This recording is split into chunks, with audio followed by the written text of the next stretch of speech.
asin.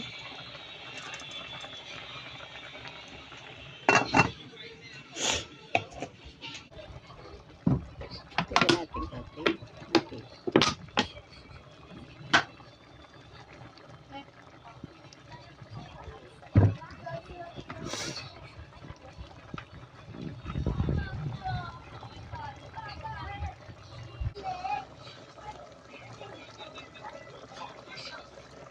Sarap, luto na po.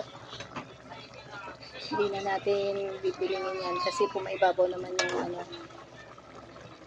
Bilingin na natin. Baka daw hindi po ilabaw yung